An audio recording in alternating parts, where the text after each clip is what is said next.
Good morning. Thanks for joining me today. We went to a fresh produce stand. We got some fresh corn, and we also have a new tool that we are going to try and take the corn off the cob with. So stay tuned, guys. Welcome back. So this is the little tool that I bought on Amazon, and I bought this because I was really curious about it. And this is what I used to cut the corn off the cob. So I wasn't sure whether I was going to like it or not, but it is really good. I could cut it as deep as I wanted or as shallow as I wanted on the corn. I turned it over and I was able to milk the cob of the corn so you can get all the juice out of it. It was quick, it was easy, so much less of a mess than if you use a knife to cut the corn off the cob. This was a great tool, and I think I paid like $7 for 2 of them. So would I do it again? Absolutely. This is a really great little tool to have, I'm telling you. You can see what it looks like up close. This is really, really a good deal. So if you guys have never tried one of these, you need to get one. So we're giving it our first try, and this worked great. I was able to cut it without going too deep so that I could milk the rest of that juice off the cob, as you can see. My first attempt, and it was a little awkward at first, but you know what? This is a great, great tool. If you enjoy corn off the cob, you need to buy one of these and give it a try. Trust me, friends, when I tell you this tool was just a blessing. It took like half the amount of time to remove all the corn from the cobs, and it really saved a ton of time in the kitchen, and I am super excited about this tool.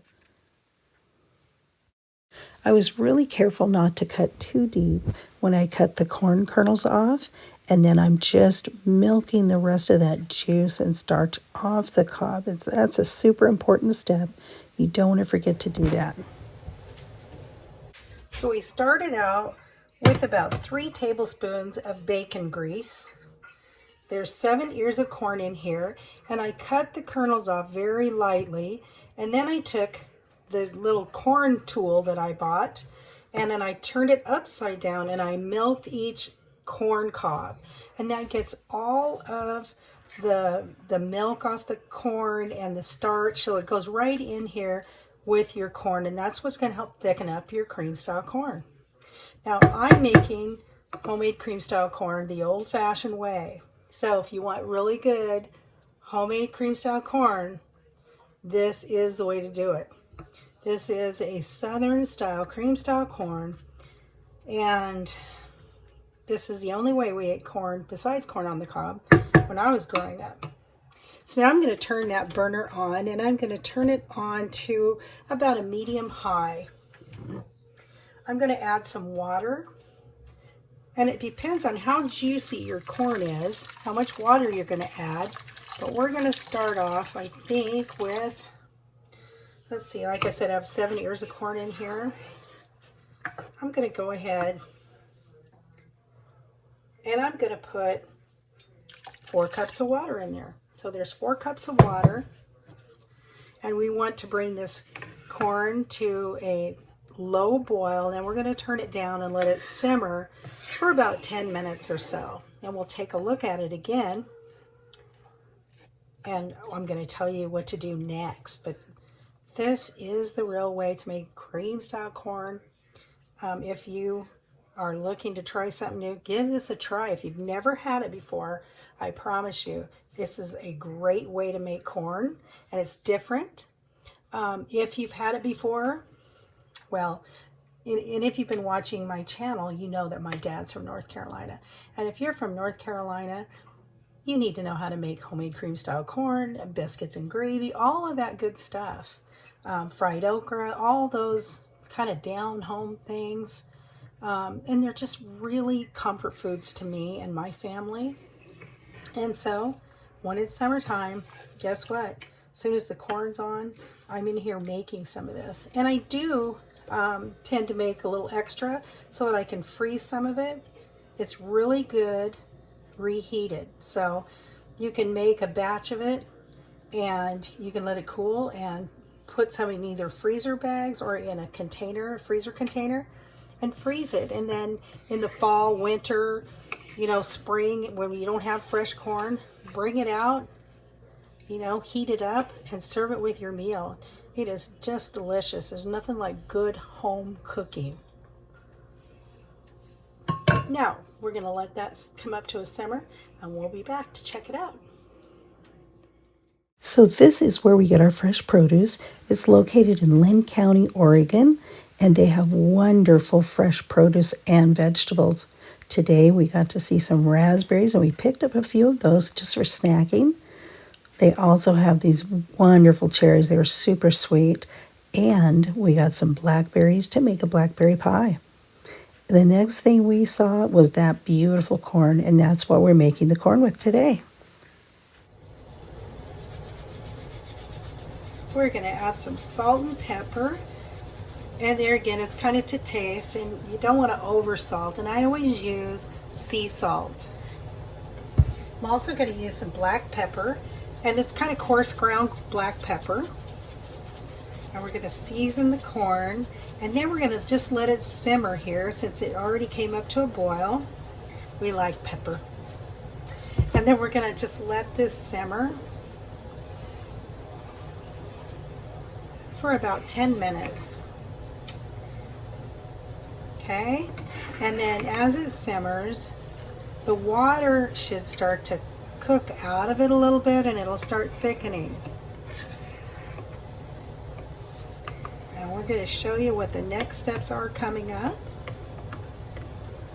So listen guys, we have this favorite produce stand, and I'm going to kind of do a little bit of highlight on those guys. And the name of their stand is called Grandpa's Produce, and I go there and I buy fresh produce there. It's always a really good quality. They have fresh corn right now, and they harvest it out of their fields first thing in the morning, and they bring it up to their produce stand.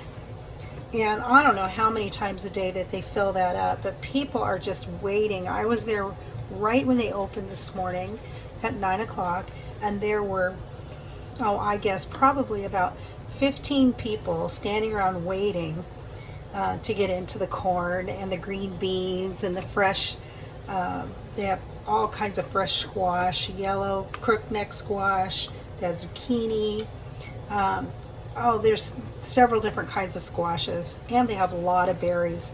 They've got some cherries there, and blackberries, marionberries, just cucumbers. They have these burp-free cucumbers there as well. And I actually, I avoid cucumbers because I don't like that unpleasantness, but I got a cucumber last week and we tried it, and of course I was like kind of skeptical, but I took a bite of the cucumber and I put some in a salad, and you know what? It absolutely did not bother me. So I was really happy about that. So I found a cucumber that tastes really good and does not bother your digestion. So there's that. But if you live in Linn County, Oregon, this is between Lebanon and Albany, and it's called Grandpa's, and you can go online and check them out. They're also on Facebook, but they do a fantastic job. They also have fresh peaches right now, and I bought a bunch of fresh peaches, and we also made a peach cobbler, so we're going to have that up for you pretty soon. Okay, we're going to let the corn do its thing for the next 7 minutes or so, and then we'll be right back. Okay, so we're back to the corn, and I've had it simmering for about, I would say about 12 minutes or so. I had more corn in here than I realized. So what you're looking for is that at least half of the water that you started with has evaporated, and it looks like it has. Now, some corn is starchier than others, and you might not really even need to use any cornstarch. My corn that I got today doesn't have a lot of starch in it because, I mean, just look at it. You know, it has not thickened up all the way. So what I'm going to do is I've mixed up a couple of tablespoons of cornstarch in about 1/4 cup of water. And I'm going to slowly pour into the corn until I get the desired consistency that I'm looking for. So you can make this as thick or thin as you want, but we want it to be nice and thick because it is, after all, cream style corn. And I think I'm going to use all of it, and then that should be just about right. See how it's thickening and nice? And I'm going to turn this down to low. And I'm just going to keep it on a low to a warm setting on my burner because it's cooked all the way through. And then the next thing I'm going to do is I'm going to add some butter. Oh yeah, you have to put butter in your corn, you guys, honestly. So I'm putting in about 2 tablespoons worth of butter, and then you can add more if you want to, but that's just what we're going to do. Look how pretty that is. Now if you don't have bacon grease or bacon fat to start your corn out with, you can cook like 3 or 4 slices of bacon and then take the bacon out and then put your corn into the same skillet. You can cut it off the cob like I did into the same skillet, and then go from there. Now, I've done that, and what I do with that bacon is I take it and I chop it up, and then at this point when I'm putting the butter in, I add the bacon back into the corn, and boy is that good. Today I just happen to have some bacon fat, so because I cooked bacon earlier today for breakfast, and so I just used what I had, and we just aren't doing bacon in it today. We're just going to do it this way. Then you know what comes next, right? Yep, we have to taste it to make sure that it's seasoned properly and everything is perfect. So from start to finish on this corn, using that new tool that I got from Amazon, I think it's been about 25 minutes from just the very beginning of taking the corn off the cob until it's finished. Maybe 30 minutes, more like 30, I guess. So let's give this a try. Hi. Okay, this is a scalding hot day today, but hey, listen, it's fresh corn, so we're going to go ahead and enjoy that, even though it is ridiculously hot here in the wonderful Willamette Valley. So let's try the corn.